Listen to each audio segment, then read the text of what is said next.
Guys, pernah lihat postingan ini? Di mana pemerintah kita menyatakan BBM masih aman, beras masih aman, karena itu masih internal negara kita ya. Coba kalau kita telisik keluar, apakah kita nggak ada barang yang impor? Kita coba pelajari tepung saja coba ya. Yuk kita bahas. Ada satu artikel menarik dari Food Security yang menyatakan ini ya. Pembaruan ketahanan pangan terbaru kuartal terbaru Maret 2026.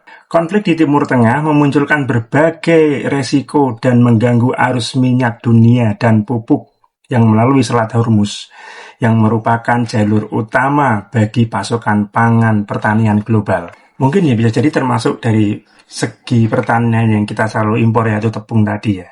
Program Pangan Dunia memperkirakan ini berpotensi mendorong 45 juta orang tambahan ke jurang kelaparan akut pada pertengahan tahun 2026. Pada semester kedua di tahun 2026 ini akan terjadi masalah pangan dunia. Ini sistemik dan tidak bisa dihindari oleh seluruh negara. MBG tidak akan ada makanan bergizinya karena seluruh harga pangan dunia akan mulai mahal. Karena kita impor itu susu, daging, protein, dan segala unsur impor lainnya. Yang tersisa mungkin hanya karbo, nasi, tepung, dan gula. Ini semua terjadi karena masalah supply chain-nya atas produk bahan untuk memproduksi pangan, yaitu BBM, petrol dan minyak diesel.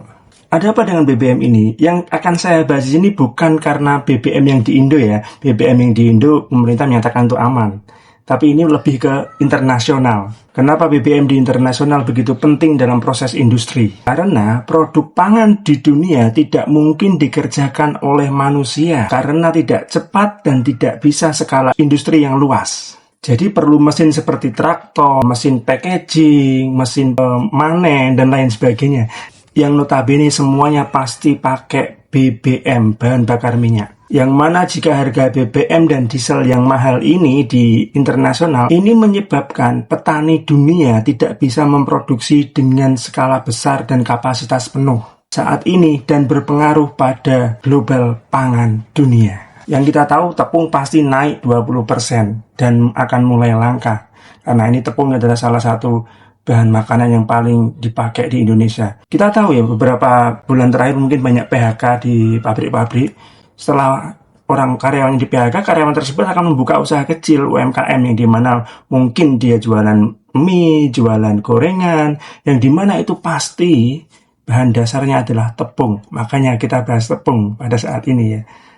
Kalau pemerintah nggak aware, masalah tepung saja bisa membuat masyarakat pusing 7 keliling yang mau jadi pengusaha-pengusaha itu tadi ya. Kenapa kok pusing dengan tepung? Ya karena tepungnya kita tuh impor. Coba yang seperti yang saya jelaskan tadi, harga minyak dunia naik dan petani dunia mulai pusing memikirkan karena tidak bisa memproduksi skala besar karena harga BBM naik sehingga produksinya itu nggak bisa maksimal. Otomatis ketika kita impor tepung harganya pasti naik.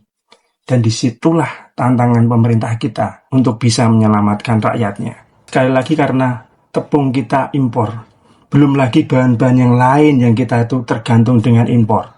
Coba teman-teman mulai berpikir sekarang. Saat ini mungkin belum terasa apapun bagi mereka yang di atas. Tapi yang di bawah-bawah mungkin sudah merasakan gejolaknya sedikit-sedikit. Terutama para pedagang-pedagang kecil, UMKM yang memang bahan dasar usaha mereka adalah tepung, minyak. Ya. Tapi kita harus semangat. Apapun yang terjadi, kita harus semangat. Kita harus bisa berpikir positif dan tetap melakukan pekerjaan yang halal demi keluarga kita. Ditunggu kemana ya.